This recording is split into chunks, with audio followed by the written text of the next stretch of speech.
ناظرین السلام علیکم۔ میں ایک پرائیویٹ کمپنی میں نوکری کرتا تھا۔ پرائیویٹ نوکری میں اتنی زیادہ مراحت ہوتی تھی کہ کھول کر خود پر یا گھر والوں پر لگایا جائے، مگر تھوڑی بہت سہولیات ہم بھی حاصل کر سکتے ہیں۔ اس لیے میں نے بھی شدید گرمیوں میں سب گھر والوں کی بری حالت دیکھ کر گھر میں ایک اے سی لگوا لیا تھا۔ اے سی لگنے کے بعد سب میں سکون پھیل گیا۔ ایک ہی بڑے کمرے میں پورا گھر اے سی لگائے سکون سے سویا رہتا تھا۔ ہم گھر کے کل 5 افراد تھے۔ میرے والد کا بہت پہلے انتقال ہو گیا تھا، اس لیے گھر میں میرے علاوہ 2 چھوٹے بہن بھائی، میری ماں اور میری بیوی شامل تھے۔ میری اماں نے کمرے میں قالین ڈلوا کر جگہ سیٹ کر دی تھی۔ دن بھر میں کام پر ہوتا تھا اور جب رات کو لوٹتا تو میرے بہن بھائی اور اماں کمرے میں موجود ہوتے اور میری بیوی باہر گھر کا کام کر رہی ہوتی تھی۔ چند روز میں نے یہ سب خاموشی سے دیکھا، مگر پھر مجھے ایسا محسوس ہونے لگا جیسے میری بیوی کے ساتھ ناانصافی ہو رہی ہے۔ میرے گھر والے خود ٹھنڈے کمرے میں رہتے تھے اور میری بیوی کو باہر گرمی میں اکیلا چھوڑا ہوا ہوتا تھا۔ حالانکہ وہ کافی کم عمر لڑکی تھی، پھر بھی بہت اچھے سے سارا گھر سنبھال لیتی تھی۔ مجھے حیرت تھی میری حق پرست اور انصاف پسند ماں اس معاملے میں اتنی ناانصافی کیوں کر رہی تھی۔ ایک روز میں نے اپنی ماں کے سامنے اپنی بیوی کو روکا اور اس سے کہا کہ تم دن بھر گرمی میں کام کرتی رہتی ہو، جب تک گرمی زیادہ ہو تم یہاں ٹھنڈے کمرے میں رہا کرو، ورنہ بیمار پڑ جاؤ گی۔ ماں کے سامنے یہ سب بولنے کا میرا یہی مقصد تھا کہ انہیں شرمندہ بھی نہ کروں اور سنا بھی دوں کہ میں سب دیکھ رہا ہوں اور مجھے اچھا نہیں لگ رہا۔ مگر میں تب حیران رہ گیا جب میری بات کے فوراً بعد میری ماں نے بھی میری بیوی کی کم عقلی اور ضد پر ناراض ہونا شروع کر دیا اور بولیں کہ یہ ایسے ہی کم عقل ہے، جب اے سی چلا کر کمرہ ٹھنڈا کرتے ہیں یہ تب اٹھ کر سارے کام سمٹنے لگتی ہے۔ عجیب انسان ہے، اس سے گرمی بھی نہیں لگتی، بات نہیں سنتی، کان بند کیے کام کرتی رہتی ہے وغیرہ وغیرہ۔ میں نے اپنی بیوی کو دیکھا تو وہ خاموشی سے سر جھکائے بیٹھی تھی۔ اس نے مجھے یا میری ماں کو کوئی جواب نہیں دیا تھا، حالانکہ وہ اتنی کام گو یا چپ رہنے والی لڑکی نہیں تھی۔ وہ اچھا خاصا بولتی تھی اور مجھ سے خوب باتیں کرتی تھی، مگر آج میری بیوی کا یوں خاموش رہنا مجھے کھٹکا رہا تھا۔ مجھے لگا کہ شاید میری ماں کو وہ بدحالی سے جواب نہیں دینا چاہتی، اس لیے ان کے بولنے پر خاموش ہے۔ میں نے قدر سنجیدگی سے اپنی بیوی کو دیکھ کر کہا، ضد کی وجہ کیا ہے؟ کیا اس سے کسی نے کمرے میں آنے سے روکا ہے یا اسے لگتا ہے کہ ہم نے اے سی صرف اپنے لیے لگوایا ہے؟ میرے سوالات پر وہ بکلا کر مجھے دیکھنے لگی اور میری ماں بالکل چپ سی ہو گئی تھی۔ یقیناً انہیں میرا پہلا جملہ ناگوار گزرا تھا، مگر انہوں نے مجھے کچھ نہیں کہا اور میں اپنی بیوی کی فکر میں یہ بات محسوس ہی نہیں کر پایا تھا۔ میری سوالیہ نظریں مجھ پر جمی دیکھ کر میری بیوی نظریں چرانے لگی اور الٹے سیدھے بہانے گھڑنے لگی۔ میرے بار بار اس سے پوچھنے پر میری اماں نے اچانک ایسی بات کہہ دی کہ میں گھبرا گیا۔ وہ میری بیوی سے بولی کہ اگر تمہیں ہم سب کے ساتھ ایک کمرے میں سونا برا لگتا ہے تو ہم دوسرے کمرے میں چلے جاتے ہیں۔ اپنی ماں کی بات سے میں پریشان ہو گیا اور میری بیوی بھی گھبرا کر انہیں وضاحتیں دینے لگی، مگر حیرت کی بات یہ تھی کہ وہ اتنی پریشان ہونے کے بعد بھی کمرے میں سونے پر آمادہ نہیں ہوئی تھی۔ میں اپنی ماں کو منانے کی غرض سے بولا کہ یہ کمرہ یا پھر اے سی صرف میری بیوی کا نہیں ہے، وہ اگر نہیں سونا چاہتی تو نہ سوئے، مگر وہ لوگ یہیں سوئیں گے۔ اماں نے خفا نظر مجھ پر ڈالی اور میرے بار بار معذرت کرنے پر مسکرا دی۔ اس دوران میری بیوی اٹھ کر وہاں سے جا چکی تھی۔ اماں کو منانے کے بعد میں اپنی جگہ پر لیٹا تو مجھے بار بار اماں کی بات یاد آنے لگی۔ انہوں نے ایسا کیوں کہا کہ میری بیوی ان سب کی وجہ سے کمرے میں نہیں سوتی؟ مجھے لگا کہ شاید ایسی کوئی بات ہوئی ہوگی، تب ہی میری ماں نے اس کا حوالہ دیا۔ میرا خیال نہ چاہتے ہوئے بھی اپنے چھوٹے بھائی کی جانب چلا گیا تھا۔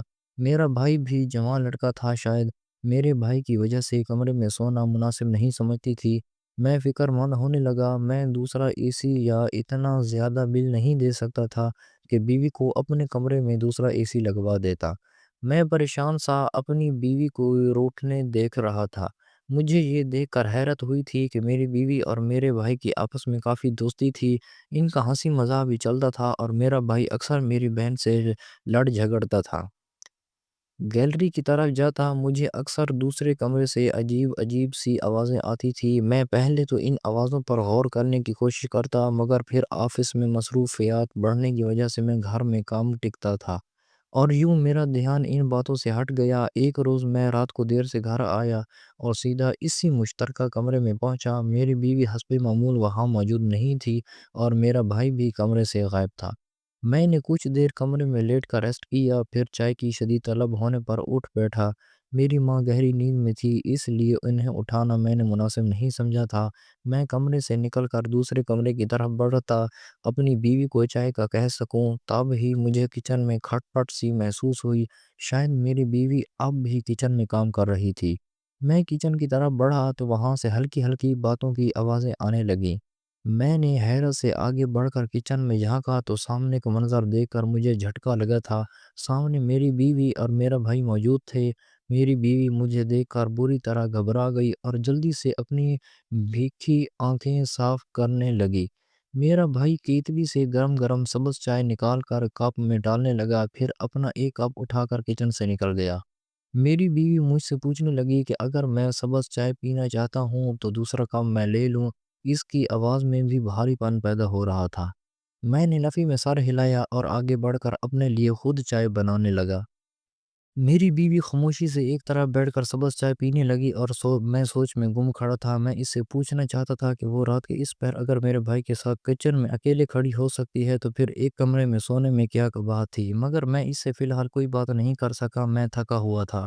مجھے ایسا لگ رہا تھا جیسے میری بیوی کی بھی طبیعت ٹھیک نہیں ہے۔ اس کا چہرہ سرخ ہو رہا تھا اور آنکھیں بھی سرخ اور بھیگ رہی تھی۔ اگر وہ ٹھیک نہیں تھی تو اس وقت کچن میں میرے بھائی کے ساتھ موجود تھی، کیا مسئلہ تھا؟ مگر میں اس وقت اتنا تھکا ہوا تھا، چاہ کر بھی اس سے نہ کچھ پوچھا نہ بات کی، اور جب میں چائے بن جانے پر سوچوں سے نکلا تو چونک گیا۔ میری بیوی وہاں سے جا چکی تھی۔ میں بھی سر جھٹک کر چائے پینے لگا اور پھر جا کر سو گیا۔ اس بات کا کچھ دن گزر گئے، میرے دماغ سے یہ بات نہیں نکل رہی تھی۔ کمرے میں نہ سونے کی وجہ جاننا چاہتا تھا، مگر مصروفیات میں یہ بات ممکن نہیں ہو سکی۔ اور یوں ایک روز میں جب گھر میں آرام کر رہا تھا، اچانک بجلی چلی گئی۔ اس روز موسم کافی اچھا ہو رہا تھا، باہر ہلکی ہلکی بوندا باندی ہو رہی تھی، اسی لیے گھر والوں کی نیند پر کوئی فرق نہیں پڑا تھا، مگر مجھے محسوس ہونے لگا۔ میں کمرے سے نکلا تو سامنے ہمارے کمرے کا دروازہ پوری طرح سے بند تھا۔ مجھے اپنی بیوی کی بے وقوفی پر اب غصہ آنے لگا تھا۔ باہر اتنا اچھا موسم تھا اور وہ کمرہ بند کیے پڑی تھی۔ مجھے اپنی ماں کی بات یاد آئی کہ تمہاری بیوی حیران کر دیتی ہے، اسے آخر گرمی کیوں نہیں لگتی، یہ اچھے موسموں میں بھی کمرہ بند کیے پڑی رہتی ہے۔ میں قدم بڑھا کر اپنے کمرے کی جانب بڑھ گیا اور دروازہ ایک جھٹکے سے کھول دیا۔ میری بیوی ہر بڑھا کر سیدھی ہوتی ہوئی دروازے کی سمت دیکھنے لگی۔ میرے ہاتھ میں موبائل تھا، جس کی ٹارچ کی روشنی میں سامنے کا منظر دیکھ کر ہکا بکا رہ گیا تھا۔ میری بیوی گھبرائی ہوئی سی چادر میں سمٹ کر، اور مجھے لگا کہ میں اپنے قدموں پر کھڑا نہیں ہو پاؤں گا۔ میری بیوی کی حالت بہت خراب ہو رہی تھی، وہ بند کمرے میں موٹی چادر میں دھکی پسینہ پسینہ ہو رہی تھی اور اس کا چہرہ اتنا سرخ تھا کہ جیسے چھو لیا گیا ہو۔ وہ پانی سے بھری آنکھیں مجھ پر نکائی ہوئی تھی۔ میں نے آگے بڑھ کر اس کی حالت کی وجہ پوچھی تو جو اس نے بتایا وہ مجھے گم سم کر گیا تھا۔ میں جو سمجھتا تھا کہ میں بہت زیادہ پرواہ کرنے والا انسان ہوں اور مجھ سے بڑھ کر کوئی احساس والا نہیں، اس روز اپنی لاپرواہی پر خود شرمندہ ہو گیا تھا۔ میری بیوی بتا رہی تھی کہ اسے ٹھنڈی ہواؤں سے الرجی ہے، جس کی وجہ سے سخت گرمیوں میں بھی اسے گرم رہنا پڑتا ہے۔ اسی طرح سے وہ ٹھیک رہتی ہے اور اگر اسے ذرا سی بھی ٹھنڈی ہوا لگ جائے اسے الرجی ہونے لگتی ہے، اور اس وقت بھی وہ بند کمرے میں چھینک چھینک کر پاگل ہو رہی تھی اور اس کی ناک نہایت سرخ اور سوج رہی تھی۔ مجھے تب اچانک ساری بات سمجھ آئی تھی۔ وہ کمرے میں بند رہ کر اکثر ایسے ہی چھینک رہی ہوتی تھی اور جب کسی کی موجودگی محسوس کر لیتی تو چھینکوں کی آواز دبانے کی کوشش کرتی، جس کی وجہ سے اس کی ناک اور گلا خراش زیادہ ہو جاتا تھا۔ میں ان آوازوں پر اکثر چونک جاتا تھا، مگر کبھی میں نے اپنی بیوی سے جا کر اس کی حالت نہیں پوچھی تھی۔ اس کا اے سی والے کمرے میں نہ سونا مجھے الجھا دیتا تھا اور اسی الجھن میں ہر وجہ اور ہر شخص سے گزرتا رہا، مگر میں نے کبھی دوسرے کمرے میں جلتی پڑی رہتی تھی۔ مجھے یاد آیا کہ اس رات بھی میری بیوی کی ایسی ہی کچھ حالت تھی جب میرا بھائی اسے سبز چائے بنا کر دے رہا تھا۔ شاید وہ بھی میری بیوی کی حالت سے واقف تھا، مگر ایک میں ہی اب تک انجان رہا تھا۔ میری بیوی نے میرے پوچھنے پر بھی مجھے کبھی کچھ نہیں بتایا۔ میں نے حیرت سے یہ بات اپنی بیوی سے پوچھی تو وہ شرمندگی سے سر جھکا گئی۔ شاید کوئی وجہ تھی کہ اس نے مجھ سے اپنی حالت چھپائے رکھی۔ میں نے اٹھ کر پہلے اسے دوا دی اور نیم گرم پانی لا کر دیا، اور جب اسے کچھ آرام آیا تو میں نے خفگی سے اسے دیکھا اور بولا کہ اگر وہ مجھے پہلے یہ بات بتا دیتی تو میں علاج کرواتا۔ میں اسے اتنا ظالم یا بے حس انسان لگتا تھا جو اس کی حالت کی پرواہ نہ کرتا۔ میری بات یہ پر میری بیوی نے جھک کر کہا کہ اس نے اس لیے چھپایا کہ کوئی مجھ سے خار نہ کھائے۔ آپ سب مجھ سے بچنے کی کوشش نہ کریں کہ میں جراثیم زدہ ہوں اور سب کو اس مشکل میں ڈال دوں گی۔ اپنی بیوی کی بات پر مجھے جھٹکا لگا تھا۔ میں اس پر ناراض ہونے لگا کہ وہ ہمیں اتنا تنگ ظرف سمجھتی تھی کہ اپنی پریشانی سے اکیلی لڑتی رہی مگر ہم پر ظاہر نہ کی۔ میری بیوی پر بولی کہ وہ اپنی ماں کے ساتھ ایسا ہوتا دیکھ چکی ہے، اس لیے اس سے لگا کر وہ بھی یہی سب جھیلے گی۔ تب اس نے مجھے اپنی مرحومہ ماں کا بتایا۔ میرا دل اداسی سے بھر گیا اور میں غمزدہ سا بیٹھ کر رہ گیا۔ وہ بتا رہی تھی کہ میری ماں کو بھی ایسے ہی الرجی کی شکایت رہتی تھی۔ وہ سارا دن گھر کے کام کرتی اور چھینکتی رہتی تھی۔ نہ اس کا علاج کروایا جاتا نہ ہی وہ پرہیز کر پاتی تھی۔ الٹا اس کا مرض بڑھا تو سسرال والوں نے اسے بیمار اور جرثیم زدہ کہنا شروع کر دیا۔ میری دادی ان سے الجھن کھانے لگی اور ہر وقت خفا ہوتی کہ میری ماں کھانے پینے کی اشیاء پر جراثیم پھینکتی ہے۔ میری ماں کی مجبوری تھی، وہ پانی سے بھری آنکھیں لے کام کرتی تھی۔ سسرال میں موجود نندیں اور خودان کی احساس کرم کرنے کی تیار نہ تھی مگر میری ماں پر تنقید کرتی رہتی تھی، جس کا حل یہ نکالا کہ میرے باپ نے میری ماں کو سختی سے اپنے منہ پر کپڑا لپیٹ کر رکھنے کی ہدایت دی تاکہ جراثیم کھانے کی چیزوں تک نہ پہنچے۔ ہر وقت چہرے پر کپڑا لپیٹ کر رکھنے کی وجہ سے میری ماں کیڑا گرمی دانوں سے بھرا رہتا تھا اور وہ شدید پریشانی کا شکار رہتی تھی۔ گھر کے کام کرنے کے بعد انہیں کسی کے ساتھ بیٹھنے کی اجازت نہیں تھی، وہ اکیلی پڑی رہتی تھی۔ ماں کو ایک سائڈ پر کر دیا جاتا کہ اس کی وجہ سے سب کا مزاج خراب نہ ہو جائے۔ میری ماں کی الرجی شدید قسم کی ہوتی جا رہی تھی۔ چھینکنے رہنے سے ان کا گلا خراشوں سے بھر گیا اور ان کا کھانا پینا محال ہوتا جا رہا تھا۔ انہوں نے جب میرے باپ سے درخواست کی کہ ان کا علاج کروایا جائے یا دوا لا کر دی جائے تو میرا باپ غصے ہونے لگا اور لڑنے لگا کہ تم جیسی بیمار عورت سے شادی کر کے میں ذلیل ہو گیا ہوں اور لوگوں سے تمہیں ملوانے کے قابل بھی نہیں رہا۔ میری ماں نے دانوں سے بھرے چہرے سے الجھن کھا کر سب ناگواری سے رخ پھیر لیا کرتے تھے۔ گھر میں کسی کو بھی کبھی نزلہ یا زکام ہوتا اس کا الزام میری ماں پر دھر دیا جاتا تھا کہ یہی سب کو بیمار کر رہی ہے۔ گرم پانی پی پی کر میری ماں کا جسم ہر وقت تپش میں مبتلا رہنے لگا۔ وہ چھپ چھپ کر اپنی ساس اور نندوں کی زکام والی دوائیں اٹھا کر کھاتی تاکہ انہیں آرام آ سکے۔ مسئلہ بڑھتے بڑھتے ان کے دماغ تک جا پہنچا تھا۔ ان کا دماغ کمزوری میں مبتلا ہونے لگا اور بینائی متاثر ہونے لگی۔ ایسے ہی الٹے سیدھے علاج کرنے کی وجہ سے ایک روز میری ماں نے غلط دوا لے لی جس کی وجہ سے ان کی حالت نہایت نازک ہو گئی۔ پہلے ان کی حالت کو ڈرامہ سمجھ کر نظر انداز کیا گیا کیونکہ اس روز گھر میں بڑی پھپھو اور ان کے سسرال والوں کی دعوت تھی۔ میری دادی غصہ ہونے لگی کہ میری ماں کام سے بچنے کے لیے ایسا کر رہی ہے مگر جب میری ماں اسی حالت میں پڑی رہی تو بے حسی کی حد کرتے ہوئے میری دادی اور چھوٹی پھپھو نے مجھے ساتھ لگا کر خود مہمانوں کے لیے کھانا بنانے لگی اور ساتھ ساتھ میری ماں کو بھی باتیں سنانے لگی۔ میں سمجھدار تھی اور اپنی ماں کی حالت سے بخوبی واقف تھی۔ میرا دل ان کی حالت پر خون کے آنسو رو رہا تھا۔